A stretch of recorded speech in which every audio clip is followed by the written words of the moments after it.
ನಮಸ್ಕಾರ ಸ್ನೇಹಿತರೆ, ಇಂದು ನಾವು ಹೋಗಲಿದ್ದೇವೆ 1101 ಹೃದಯಭರಿತ ಹೆಜ್ಜೆಗಳ ಪಥದ ಮೇಲೆ.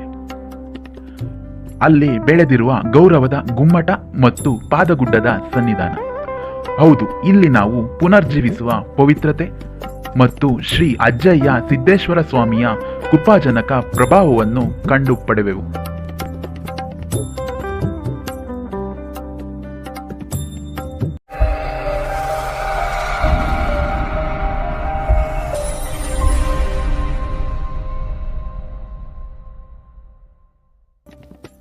ಭಾರತವೆಂದರೆ ಹಾಗೆ ಕಾಲಿಟ್ಟಲ್ಲೆಲ್ಲ ಪವಿತ್ರ ಕ್ಷೇತ್ರಗಳು. ಇಲ್ಲಿಯ ಮಣ್ಣಿನ ಕಣಕಣದೊಂದು ದೈವತ್ವವಿದೆ. ಇಂತಹ ಪವಿತ್ರ ಪರಮ ಭೂಮಿಯಲ್ಲಿ ಸಾಧು ಸಂತರು, ಋಷಿಮುನಿಗಳು, ಅವಧೂತರು, ಸಿದ್ಧಪುರುಷರು ತಪಸ್ಸನ್ನಾಚರಿಸಿ ಸಿದ್ಧಿಯನ್ನು ಸಂಪಾದಿಸಿ ದೈವನೆತ್ತರಕ್ಕೆ ಬೆಳೆದು ತಮ್ಮ ಪವಾಡಗಳ ಮೂಲಕವೇ ಜನಮನಸ್ಸಿನಲ್ಲಿ ನೆಲೆ ನಿಂತು ಬರುವ ಭಕ್ತರ ಮನದಿಗಿತವನ್ನು ನೆರವೇರಿಸುತ್ತಾ ಅರಸುತ್ತಾ ಆ ನೆಲವನ್ನು ಪುಣ್ಯಭೂಮಿಯನ್ನಾಗಿ ಮಾಡಿದ್ದಾರೆ. ಅಂತಹ ಸಿದ್ಧಪುರುಷ ಮಹಾನ್ ತಪಸ್ವಿಯ ಸನ್ನಿಧಿಗೆ ನಿಮ್ಮನ್ನು ಇಂದು ನಾನು ಕರೆದುಕೊಂಡು ಹೋಗುತ್ತಿದ್ದೇನೆ. ಇಲ್ಲಿ ಆ ದೇವನಿಗೆ ಶಿಷ್ಯರು, ಸೇವಕರು, ರಕ್ಷಕರು ಎಂದರೆ ಜೇನುನೊಣಗಳು. ಈಗ ನಿಮಗೆ ತಿಳಿದಿರಬಹುದು ಯಾವ ಸಿದ್ಧಪುರುಷರ ಬಗ್ಗೆ ಹೇಳುವುದಕ್ಕೆ ಹೊರಟಿದ್ದೇನೆ ಎಂದು. ಅವರೇ ಶ್ರೀ ಜೇನುಕಲ್ಲು ಸಿದ್ದೇಶ್ವರರು.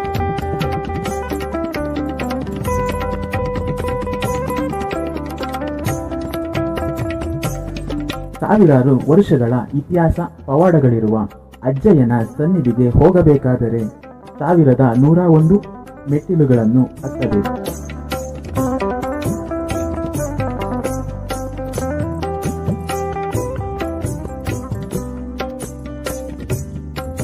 ಕಷ್ಟವೋ ಸುಖವೋ ಅಜ್ಜಯ್ಯನ ನಾಮಸ್ಮರಣೆ ಮಾಡುತ್ತಾ ಬೆಟ್ಟವನ್ನು ಹತ್ತಿ ಬಂದರೆ ಮೇಲೆ ಕಾಣುವುದು ಪ್ರಕೃತಿ ರಮಣೀಯ ದೃಶ್ಯಗಳು.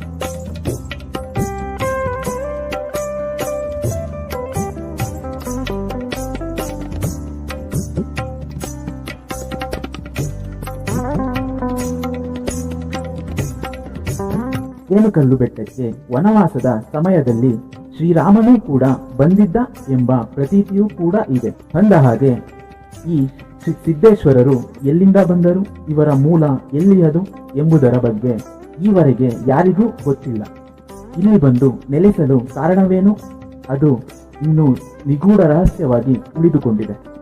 ಇಲ್ಲಿಯ ಅರ್ಚಕರು ಹೇಳುವ ಪ್ರಕಾರ ಜಲಮೂಲ, ಋಷಿಮೂಲದ ಬಗ್ಗೆ ಕೆದಕಬಾರದು ಎಂಬ ಗಾದೆಯಂತೆ ಈ ಅಜ್ಜಯ್ಯನವರ ಮೂಲವನ್ನೂ ಸಹ ಹುಡುಕಬಾರದಂತೆ. ಎಲ್ಲಿಂದ ಬಂದ್ರು ಅವೆಲ್ಲ ತಿಳ್ಕೊಳಕ್ ಆಗಿಲ್ಲ. ಇಲ್ಲಿವರೆಗೂ ತಿಳ್ಕೊಳಕ್ ಹೋದ್ರೆ ಯಾರು ಉಳಿದೂ ಇಲ್ಲ. ಬೆಟ್ಟದಲ್ಲಿ ಸುಮಾರು ಗವಿಗಳಿವೆ. ಇಲ್ಲಿರುವ ಪ್ರತಿಯೊಂದು ಗವಿಗಳಲ್ಲಿ ಸಿದ್ದೇಶ್ವರ ಗುರುಗಳು ತಪಸ್ಸನ್ನು ಆಚರಿಸಿದ್ದಾರೆ.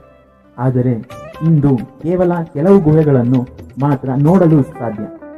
ಇನ್ನು ಕೆಲವು ಗಿಡಗೆಂಟೆಗಳಿಂದ ಮುಚ್ಚಿ ಹೋಗಿದೆ. ಗುಹೆನೇ ಇರೋದು, ಇಲ್ಲಿ ತಳಭಾಗ ಎಲ್ಲ ಗುಹೆನೇ ಇರೋದು. ಅಲ್ಲಿ ಹೋಗಕ್ಕಾಗಲ್ಲ. ಈಗ ಎಲ್ಲ ಫುಲ್ಲು ಬೇಲಿ ಬೆಳ್ಕೊಂಡಿದೆ.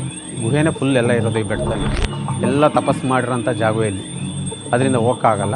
ಒಂದು ಹೇಳಿಕೆಯ ಪ್ರಕಾರ ಸಿದ್ದೇಶ್ವರರು ಕೋಡಿಮಠದ ಕಡೆಯಿಂದ ಈ ಜೇನುಕಲ್ಲು ಬೆಟ್ಟಕ್ಕೆ ತಪಸ್ಸಿಗಾಗಿ ಬಂದಿದ್ದರು. ಅವರ ರಭಸ ಎಷ್ಟಿತ್ತೆಂದರೆ ಬಂಡೆಗಳೇ ಒಡೆದು ದಾರಿ ಮಾಡಿಕೊಟ್ಟರು.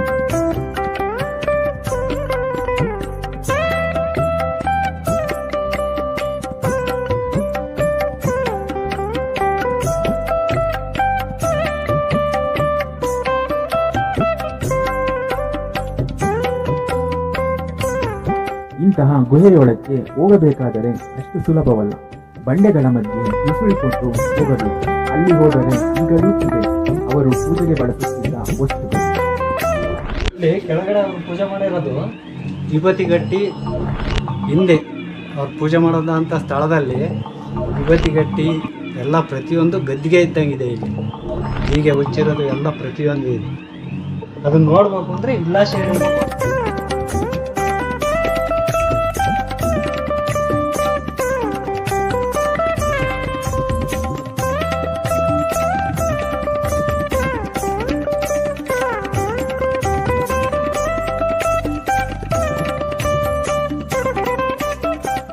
ಅಷ್ಟು ದಿವಸ ತಪಸ್ ಮಾಡಿದ್ದಾರೆ. ನಮ್ಮ ತಂದೆರಂಗಂತ ಹೇಳೋರು. ನಾವು ಇಲ್ಲಿ ಪ್ರತಿದಿನ ಹೆಚ್ಚು ಕಡಿಮೆ 10 ವರ್ಷದ ಹುಡುಗನಿಂದಲೂ ನಾವು ಇಲ್ಲೇ ಕೆಲಸ ಮಾಡ್ಕೊಂಡಿರೋದು. ಇಲ್ಲೇ ಸ್ವಲ್ಪ ದಿವಸ ಇಲ್ಲಿ ತಪಸ್ ಮಾಡಿ ಇಲ್ಲಿ ಯಾವಾಗ ಜನದ ಸಂಖ್ಯೆ ಜಾಸ್ತಿ ಆಯಿತು ಆ ಕಡೆ ಹಿಂದಕ್ಕೆ ಹೋದ್ರು. ನಾನು ತೋರಿಸ್ಕೊಂಬಂದಲ್ಲ, ಆ ಕಡೆ ಜನದ ಕಣ್ಣಿಗೆ ಕಾಣ್ದಂಗೆ ಅಲ್ಲಿಗೆ ಹೋಗಿ ಅಲ್ಲಿ ತಪಸ್ ಮಾಡಿ. ಇದೆಲ್ಲವನ್ನು ನೋಡಿಕೊಂಡು ಮೂಲ ಸನ್ನಿಧಿಗೆ ಬಂದರೆ ಕಾಣುವುದು 2 ಪಾದಗಳು. ಇದನ್ನೇ ಸಿದ್ದೇಶ್ವರರ ಪಾದಗಳು ಎಂದು ಕರೆಯುತ್ತಾರೆ. ಇದೇ ಪಾದಗಳಿಗೆ ಪೂಜೆ ನಡೆಯುತ್ತದೆ.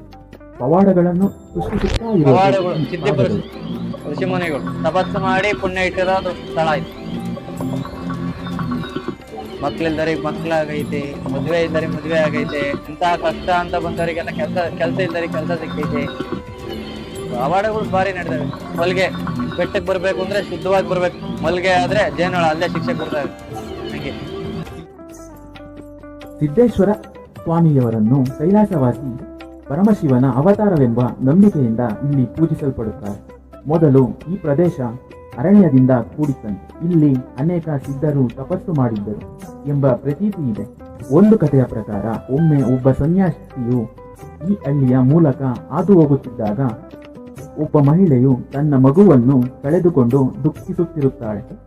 ಆಕೆಯ ಮಗುವಿನ ಸಾವಿನ ಕಾರಣ ತಿಳಿದಾಗ ಗ್ರಾಮಸ್ಥರು ಎದುರಿಸುತ್ತಿರುವ ಸಮಸ್ಯೆಗಳ ಬಗ್ಗೆ ತಿಳಿಯುತ್ತದೆ.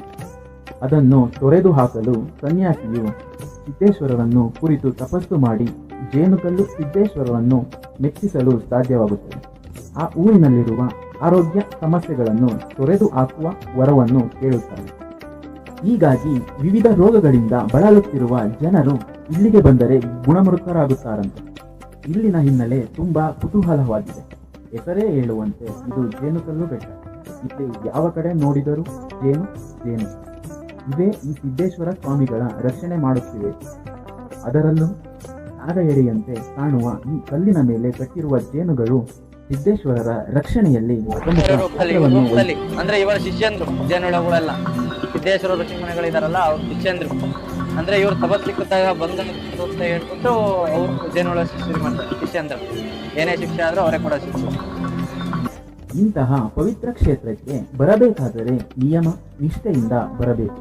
ಒಂದು ವೇಳೆ ಇಲ್ಲಿಯ ನಿಯಮವನ್ನು ಮೀರಿ ಬಂದರೆ ಅಂತಹವರು ದೈವ ಸನ್ನಿಧಿಯಿಂದ ಬರುವವರೆಗೂ ಜೇನುನೊಣಗಳು ಬಿಡುವುದಿಲ್ಲ.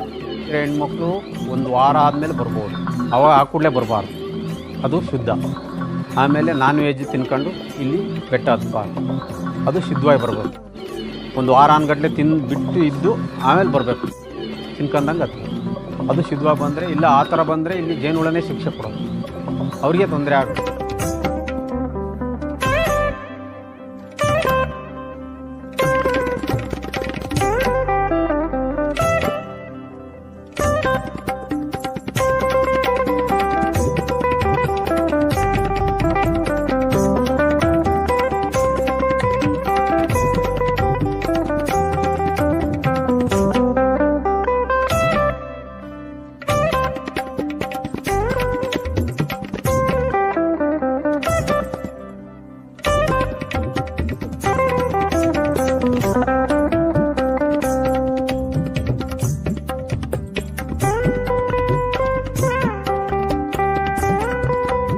ಇಂತಹ ಜೇನಿನ ರಕ್ಷಣೆಯಲ್ಲಿ ಇರುವ ಸಿದ್ದೇಶ್ವರ ಸ್ವಾಮಿಗಳ ಪವಾಡ ಅಶಿಷ್ಟಲ್ಲ.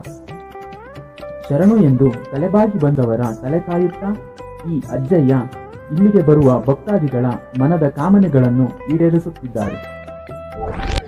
ನಾನು ಅಂದ್ಕೊಂಡಿದ್ದೆ ಎಕ್ಸಾಮ್ಸ್ ಎಲ್ಲ ಚೆನ್ನಾಗಾಗಲಿ ಅಂತ ಕೇಳ್ಕೊಂಡಿದ್ದೆ. ಎಕ್ಸಾಮ್ಗಿನ 1 ವೀಕ್ ಮುಂಚೆ ಬಂದಿದ್ನಲ್ಲ, ಸೊ ಅದು ಅಂದ್ಕೊಂಡಂಗೆ ಎಕ್ಸಾಮ್ಸ್ ಎಲ್ಲ ಹೋಗಿ ಮಾಡಿದೆ. ಎಕ್ಸಾಮ್ಸ್ ಎಲ್ಲ ಚೆನ್ನಾಗಾಯಿತು. ಸೊ ಅವಾಗಲಿಂದ ಒಂದು 3 ಇಯರ್ಸ್ ಕಂಟಿನ್ಯೂಸ್ ಆಗಿ ಸೆಮ್ ವೈಸ್ ಒಂದೊಂದು ಸೆಮ್ಗೂ ಕೂಡ ಬರ್ತಿದ್ದೀನಿ. ಇಲ್ಲಿಗೆ ಬಂದುಬಿಟ್ಟು ದೇವ್ರ ದರ್ಶನ ಮಾಡ್ಕೊಂಡು ಹೋಗಿ ಎಕ್ಸಾಮ್ ಬರೆಯೋದು ಒಂದು ವಾಡಿಕೆ ಮಾಡ್ಕೊಂಡಿದ್ದೀನಿ. ಅದರಿಂದ ಚೆನ್ನಾಗಿ ಎಕ್ಸಾಮ್ಸ್ ಎಲ್ಲ ಆಗುತ್ತೆ ಅನ್ನೋದು ನನ್ನ ನಂಬಿಕೆ.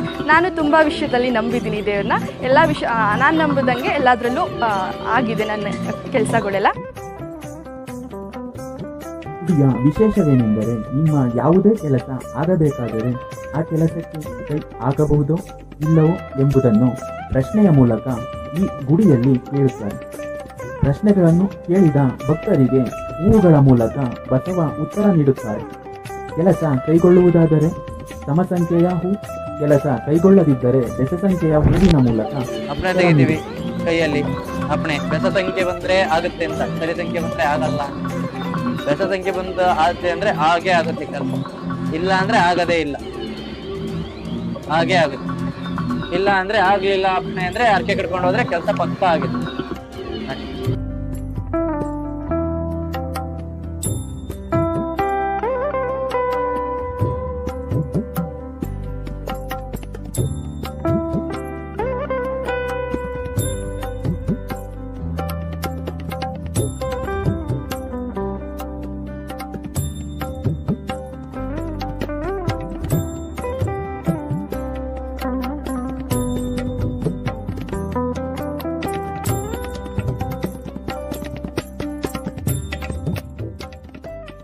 ಇಲ್ಲಿ ಗಂಗಾ ಮಾತೆಗೂ ವಿಶೇಷ ಪೂಜೆ ಸಲ್ಲಿಸುತ್ತಾರೆ. ಈ ಕೊಳದಲ್ಲಿ ಒಂದು ಬಾರಿ ಮಿಂದು ಗಂಗಾ ಮಾತೆಯ ಪೂಜೆಯನ್ನು ಮಾಡಿದರೆ ಕೇಳಿದ್ದನ್ನು ಕರುಣಿಸುತ್ತಾಳೆ ಎಂಬ ನಂಬಿಕೆ ಇದೆ. ಮಕ್ಕಳಾಗದವರಿಗೆ ಮಕ್ಕಳ ಫಲ, ಕೆಲಸ ದೊರಕದವರಿಗೆ ಕೆಲಸ, ಕೊನೆಗೆ ಬೋರ್ವೆಲ್ನಲ್ಲಿ ನೀರು ಬರದಿದ್ದರೂ ಇಲ್ಲಿಗೆ ಹರಕೆ ಕಟ್ಟಿಕೊಂಡರೆ ಅವುಗಳೆಲ್ಲ ನೆರವೇರುತ್ತದೆ.